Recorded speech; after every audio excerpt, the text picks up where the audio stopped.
माळेगाव साखर कारखान्याच्या निवडणुकीसाठी आज मतदान पार पडत आहे। 21 जागांसाठी 90 उमेदवार रिंगणामध्ये आहेत। 37 गावातील सुमारे 19,700 मतदार मतदानाचा हक्क बजावणार आहेत। उपमुख्यमंत्री अजित पवार, सुप्रिया सुळे यांनी मतदान केलेलं आहे। चुरशीच्या निवडणुकीमध्ये अजित पवार यांची प्रतिष्ठा मात्र पणाला लागली आहे। अजित पवार हे चेअरमन पदाचे दावेदार आहेत। निळकंठ, सहकार बचाव, बळीराजा आणि शेतकरी पॅनल अशी चौरंगी लढत होतीये। 24 जूनला या निवडणुकीचा निकालही लागणार आहे। माळेगावच्या चेअरमन पदाची भूमिका स्वीकारली। तुला काय त्रास होतो? तो माझा अधिकार आहे, मी काय स्वीकारावं? मी आता माझ्या सहयोग गृहनिर्माण संस्थेचा चेअरमन आहे। तुला काही त्रास आहे? लोकशाहीमध्ये तिथले सभासद ठरवतात कुणाला करायचं, काय करायचं। आम्ही जनतेचे प्रतिनिधी आहे आणि मी इथलं 35 वर्ष प्रतिनिधित्व करतोय। त्याच्यामुळे जवळपास 1,00,000-1,15,00,000 लोकांशी आर्थिक संबंध येणारी ही साखर कारखानदारी ही संस्था आहे। गेले 6 दशक आदरणीय पवारसाहेब बारामतीकरांच्या आशीर्वादाने आणि महाराष्ट्राच्या सहकार्याने आणि आशीर्वादाने ह्या सगळ्या सहकार चळवळीचं नेतृत्व देशात करायची त्यांना अनेक वर्ष संधी मिळाली आणि आज एक सहकार पॅनलचं इलेक्शन इथे होतं आहे। जे कोणी ह्याच्यात लढत आहेत त्या सगळ्या 80 का 90 कॅन्डिडेट्स आहेत, त्यांना सगळ्यांना शुभेच्छा। पारदर्शकपणे हे इलेक्शन पार पडावं आणि हे कारखाना चांगल्या पद्धतीने चालवावा एवढीच आमची अपेक्षा आहे। अतिशय प्रतिष्ठेची अशी ही माळेगाव कारखान्याची निवडणूक आहे। प्रतिनिधी जयकुमार जाधव आपल्यासोबत जोडले गेलेले आहेत। जयकुमार, सध्या मतदान पार पडत आहे, कशी परिस्थिती पाहायला मिळते?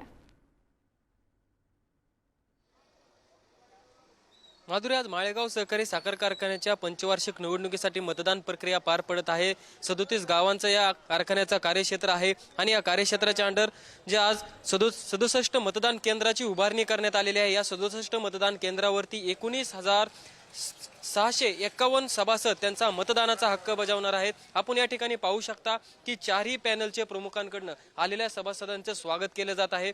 त्या मतदान त्यांचं यादी दाखवली जात आहे, कुठं त्यांचं मतदान आहे, कुठल्या बूथवरती ते मतदान करणार आहेत, हे सगळी माहिती सर्व पॅनलच्या प्रमुखांकडनं त्यांना दिली जात आहे। आणि खरं तर बघायला गेलं तर ही माळेगाव कारखान्याची निवडणूक अतिशय चुरशीची निवडणूक म्हणावी लागेल, कारण की राज्याचे उपमुख्यमंत्री अजित पवार यांनी देखील त्यांचा ब वर्ग गटातून उमेदवारी अर्ज दाखल केलेला आहे। त्या जाहीर सभेमध्ये त्यांनी जाहीर घोषणा देखील केलेली आहे की या पॅनलकडून कारखान्याचं चेअरमॅन तेच होणार आहेत, म्हणजे अशी देखील घोषणा त्यांच्याकडनं करण्यात आलेली आहे। तर त्यांच्या विरोधात असणारा जो प्रामुख्याने लढत जी होणार आहे ती अजित पवारांचा नीलकंठेश्वर पॅनल आणि दुसरं म्हणजे चंद्रराव तावरे यांचा सहकार बचाव पॅनल, या दोन पॅनलमध्ये चुरशीची लढत होताना आपल्याला पाहायला मिळणार आहे। आणि आज ही जी संपूर्ण मतदान प्रक्रिया पार पडत आहे यामध्ये सर्व सभासद जे आहेत ते 37 गावांमधले सभासद या ठिकाणी मतदान करणार आहेत। चंद्रराव तावरे यांच्याकडून देखील माळेगावमध्ये परवा सांगता सभेचे आयोजन करण्यात आले होते।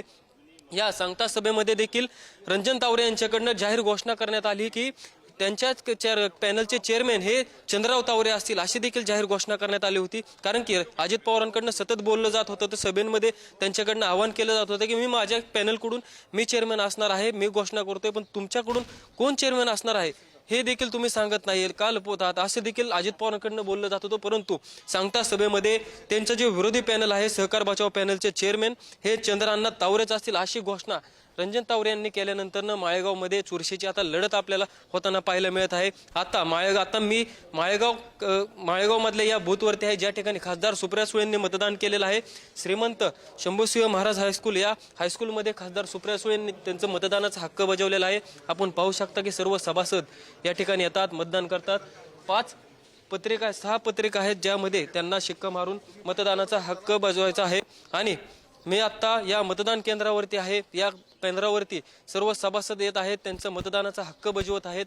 सर्व प्रशासन सज्ज झालेलं आहे, सर्व प्रशासनाकडनं संपूर्ण तयारी करण्यात आलेली आहे। पोलीस प्रशासनाचा देखील मोठा फौजफाटा सर्व बूथवरती लावण्यात आलेला आहे, कोणतेही अनुचित प्रकार घडू नये म्हणून देखील प्रशासनाकडनं संपूर्ण तयारी देखील करण्यात येत आहे। परंतु माधुरी, आता येणाऱ्या 24 तारखेलाच कळेल की नेमकं या कारखान्याच्या निवडणुकीवरती कोल गुलाल उधळणार आणि सभासदांचा कौल नेमका कुणाला मिळणार हे पाहणे 24 तारखेलाच कळेल। 24 तारखेला या संपूर्ण प्रकारावरती मतमोजणी होणार आहे आणि ही मतमोजणी बारामतीतल्या प्रशासकीय भवनात शहरातील अभियांत्रिक भवन या ठिकाणी होणार आहे।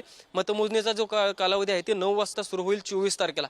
आज जो मतदान प्रक्रिया पार पडत आहे ही मतदान प्रक्रिया आज सायंकाळी 5 वाजता असणार आहे आणि संपूर्ण यंत्रणा 67 मतदान केंद्रावरती सायंकाळी 5 वाजता हे जे 19,651 मतदार आहेत, सभासद मतदार आहेत, त्यांना सायंकाळी 5 वाजता त्यांचा मतदानाचा हक्क बजावता येणार आहे। माधुरी, नक्कीच जयकुमार, धन्यवाद आपण दिलेल्या सर्व माहितीसाठी।